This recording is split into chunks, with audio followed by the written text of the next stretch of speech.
Chapter 2. About halfway between West Egg and New York, the motor road hastily joins the railroad and runs beside it for a quarter of a mile, so as to shrink away from a certain desolate area of land. This is a valley of ashes, a fantastic farm where ashes grow like wheat into ridges and hills and grotesque gardens, where ashes take the forms of houses and chimneys and rising smoke, and finally, with a transcendent effort, of men who move dimly and already crumbling through the powdery air. Occasionally a line of grey cars crawls along an invisible track, gives out a ghastly creak, and comes to rest, and immediately the ash-grey men swarm up with leaden spades, and stir up an impenetrable cloud, which screens their obscure operations from your sight. But above the grey land, and the spasms of bleak dust which drift endlessly over it, you perceive, after a moment, the eyes of Dr. T. J. Eckelberg. The eyes of Dr. T. J. Eckelberg are blue and gigantic. Their irises are 1 yard high. They look out of no face, but instead from a pair of enormous yellow spectacles which pass over a non-existent nose. Evidently some wild wag of an oculist set them there to fatten his practice in the borough of Queens, and then sank down himself into eternal blindness, or forgot them and moved away. But his eyes, dimmed a little by many paintless days, under sun and rain, brood on over the solemn dumping-ground. The Valley of Ashes is bounded on one side by a small foul river, and when the drawbridge is up to let barges through, the passengers on waiting trains can stare at the dismal scene for as long as a half an hour. There is always a halt there of at least a minute, and it was because of this that I first met Tom Buchanan's mistress. The fact that he had one was insisted upon wherever he was known. His acquaintances resented the fact that he turned up in popular restaurants with her and, leaving her at a table, sauntered about, chatting with whomsoever he knew. Though I was curious to see her, I had no desire to meet her, but I did.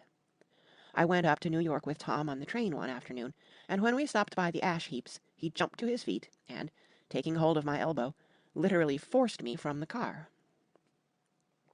"We're getting off," he insisted. "I want you to meet my girl." I think he'd tanked up a good deal at luncheon, and his determination to have my company bordered on violence. The supercilious assumption was that on Sunday afternoon I had nothing better to do. I followed him over a low whitewashed railroad fence, and we walked back 100 yards along the road under Dr. Eckelberg's persistent stare. The only building in sight was a small block of yellow brick sitting on the edge of the wasteland, a sort of compact main street ministering to it, and contiguous to absolutely nothing. One of the 3 shops it contained was for rent, and another was an all-night restaurant, approached by a trail of ashes. The third was a garage. Repairs, George B. Wilson, cars bought and sold. And I followed Tom inside.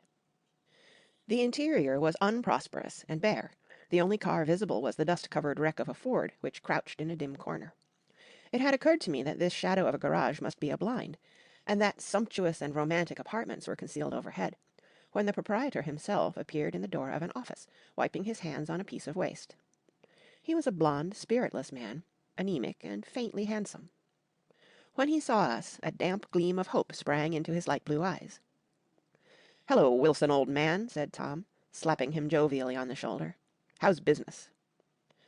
"I can't complain," answered Wilson unconvincingly. "When are you going to sell me that car?" "Next week. I've got my man working on it now." "Works pretty slow, don't he?" "No, he doesn't," said Tom coldly. "And if you feel that way about it, maybe I'd better sell it somewhere else after all." "I don't mean that," explained Wilson quickly.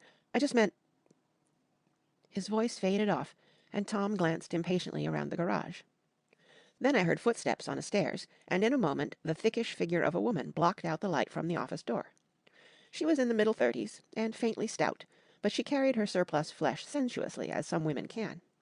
Her face, above a spotted dress of dark blue crêpe de chine, contained no facet or gleam of beauty, but there was an immediately perceptible vitality about her, as if the nerves of her body were continually smouldering.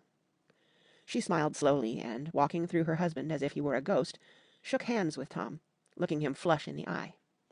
Then she wet her lips, and, without turning around, spoke to her husband in a soft, coarse voice. "Get some chairs, why don't you, so somebody can sit down?"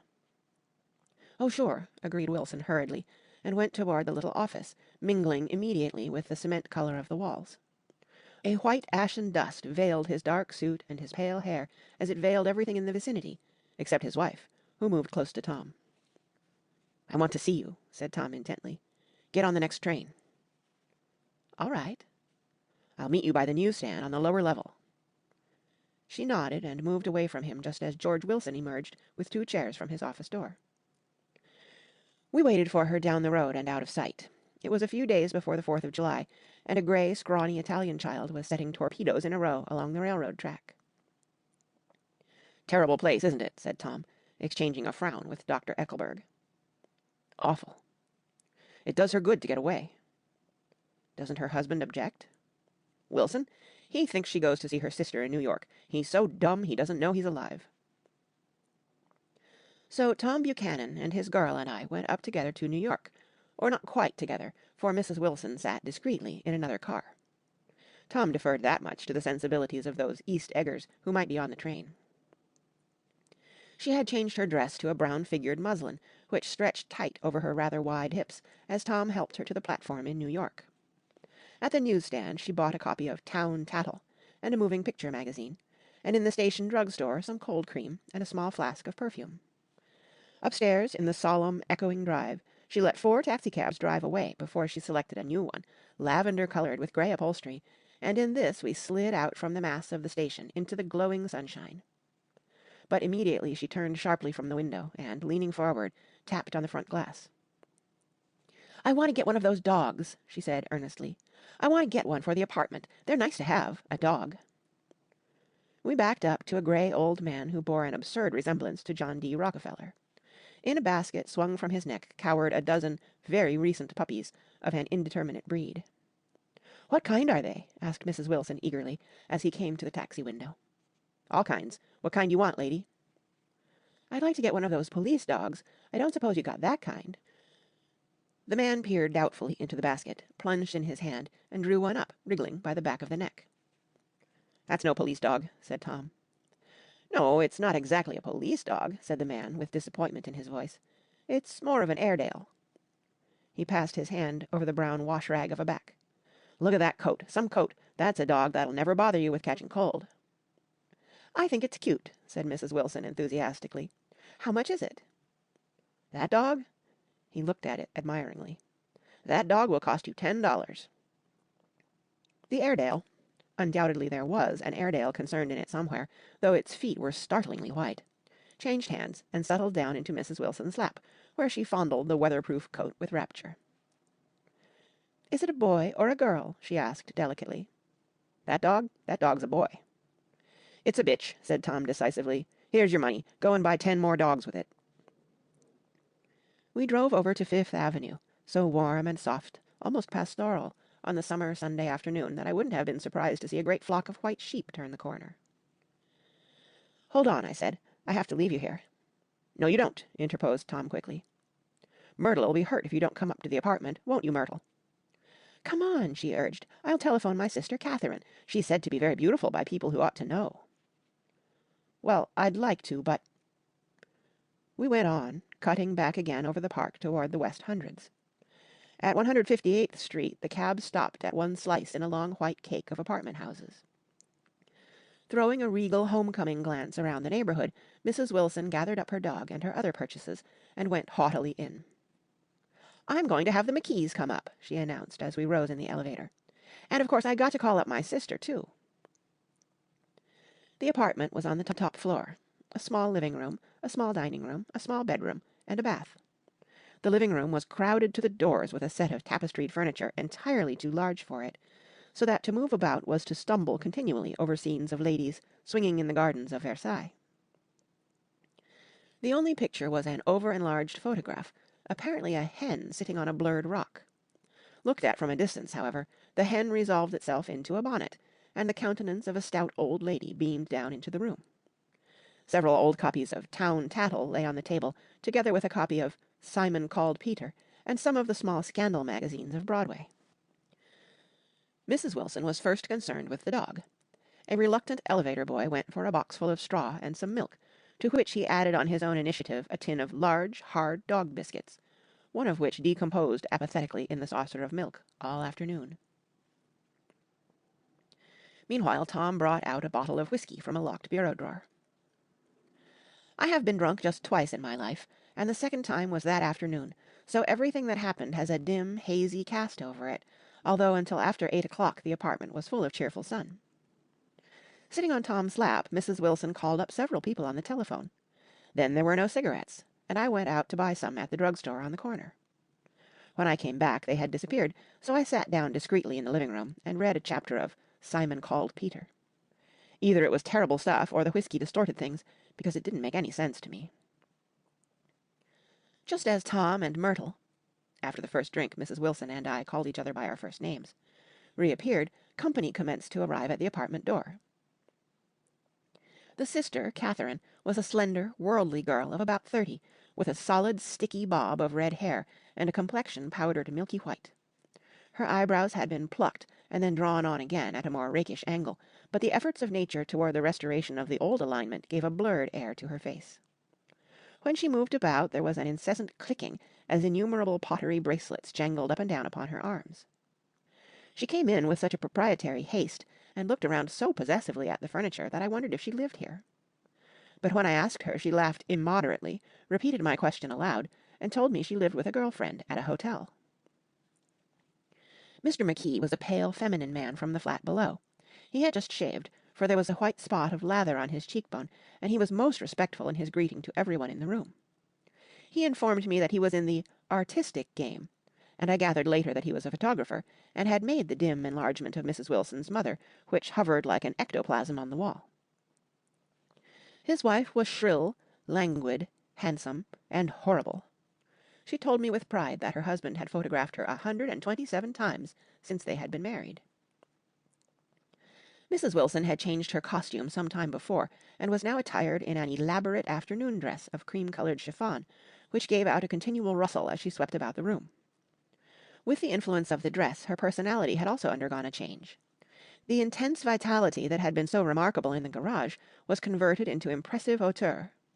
Her laughter, her gestures, her assertions became more violently affected moment by moment, and as she expanded, the room grew smaller around her, until she seemed to be revolving on a noisy, creaking pivot through the smoky air. "My dear," she told her sister, in a high, mincing shout, "most of these fellas will cheat you every time. All they think of is money. I had a woman up here last week to look at my feet, and when she gave me the bill, you'd have thought she had my appendicitis out." "What was the name of the woman?" asked Mrs. McKee. "Mrs. Aberhart. She goes around looking at people's feet in their own homes." "I like your dress," remarked Mrs. McKee. "I think it's adorable." Mrs. Wilson rejected the compliment by raising her eyebrow in disdain. "It's just a crazy old thing," she said. "I just slip it on sometimes when I don't care what I look like." "But it looks wonderful on you, if you know what I mean," pursued Mrs. McKee. "If Chester could only get you in that pose, I think he could make something of it." We all looked in silence at Mrs. Wilson, who had removed a strand of hair from over her eyes, and looked back at us with a brilliant smile. Mr. McKee regarded her intently with his head on one side, and then moved his hand back and forth slowly in front of his face. "I should change the light," he said after a moment. "I'd like to bring out the modelling of the features, and I'd try to get hold of all the back hair." "I wouldn't think of changing the light," cried Mrs. McKee. "I think it's—" Her husband said, "Shh!" and we all looked at the subject again, whereupon Tom Buchanan yawned audibly and got to his feet. "You McKees have something to drink," he said. "Get some more ice and mineral water, Myrtle, before everybody goes to sleep." "I told that boy about the ice." Myrtle raised her eyebrows in despair at the shiftlessness of the lower orders. "These people, you have to keep after them all the time." She looked at me and laughed pointlessly. Then she flounced over to the dog, kissed it with ecstasy, and swept into the kitchen, implying that a dozen chefs awaited her orders there. "I've done some nice things out on Long Island," asserted Mr. McKee. Tom looked at him blankly. "2 of them we have framed downstairs." "2 what?" demanded Tom. "2 studies. One of them I call Montauk Point, the Gulls, and the other I call Montauk Point, the Sea." The sister Catherine sat down beside me on the couch. "Do you live down on Long Island, too?" she inquired. "I live at West Egg." "Really? I was down there at a party about a month ago, at a man named Gatsby's. Do you know him?" I live next door to him. Well, they say he's a nephew or a cousin of Kaiser Wilhelm's. That's where all his money comes from. Really? She nodded. I'm scared of him. I'd hate to have him get anything on me. This absorbing information about my neighbor was interrupted by Mrs. McKee's pointing suddenly at Catherine. Chester, I think you could do something with her, she broke out, but Mr. McKee only nodded in a bored way and turned his attention to Tom. I'd like to do more work on Long Island if I could get the entry. All I ask is that they should give me a start. Ask Myrtle, said Tom, breaking into a short shout of laughter as Mrs. Wilson entered with a tray. She'll give you a letter of introduction, won't you, Myrtle? Do what? She asked, startled. You'll give McKee a letter of introduction to your husband so he can do some studies of him. His lips moved silently for a moment as he invented. George B. Wilson at the gasoline pump, or something like that. Catherine leaned close to me and whispered in my ear. Neither of them can stand the person they're married to. Can't they? Can't stand them. She looked at Myrtle and then at Tom. What I say is, why go on living with them if they can't stand them? If I was them, I'd get a divorce and get married to each other right away. Doesn't she like Wilson either? The answer to this was unexpected. It came from Myrtle, who had overheard the question, and it was violent and obscene. You see, cried Catherine triumphantly. She lowered her voice again. It's really his wife that's keeping them apart. She's a Catholic, and they don't believe in divorce. Daisy was not a Catholic, and I was a little shocked at the elaborateness of the lie. When they do get married, continued Catherine, they're going west to live for a while until it blows over. It'd be more discreet to go to Europe. Oh, do you like Europe? She exclaimed surprisingly. I just got back from Monte Carlo. Really? Just last year, I went over there with another girl. Stay long? No, we just went to Monte Carlo and back. We went by way of Marseille. We had over $1,200 when we started, but we got gypped out of it all in 2 days in the private rooms.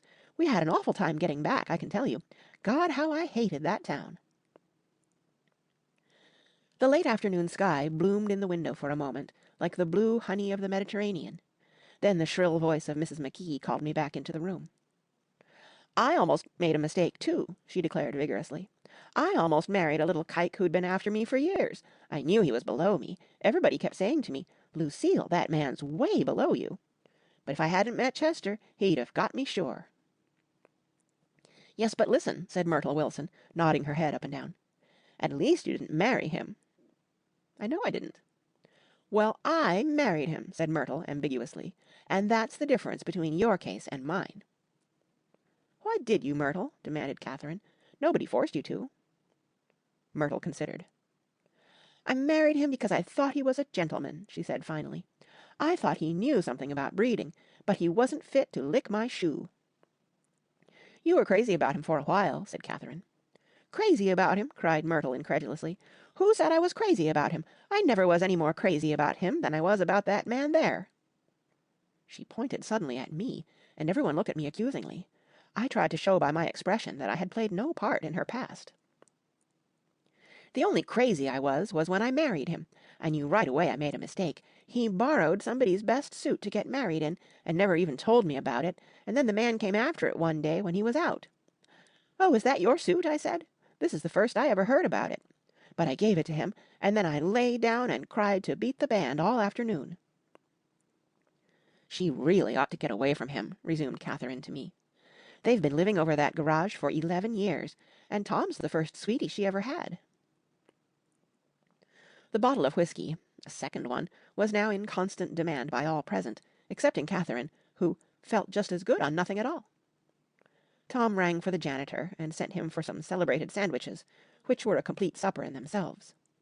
I wanted to get out and walk southward toward the park through the soft twilight, but each time I tried to go I became entangled in some wild strident argument which pulled me back, as if with ropes, into my chair.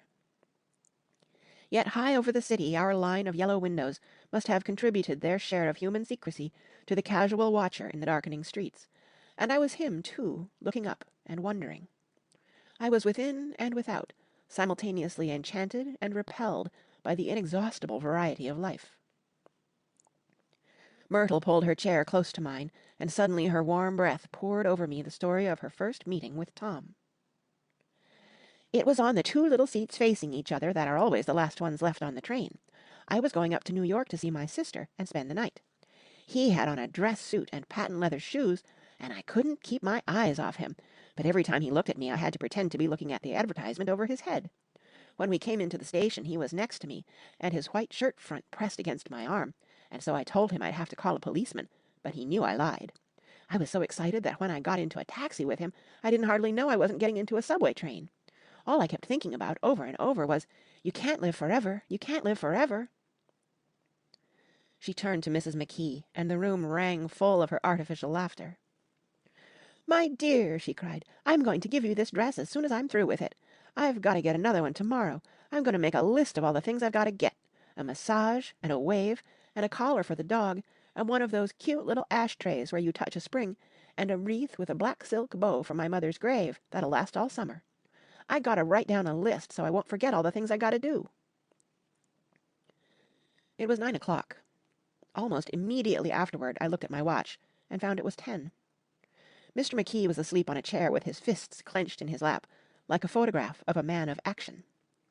Taking out my handkerchief, I wiped from his cheek the remains of the spot of dried lather that had worried me all the afternoon.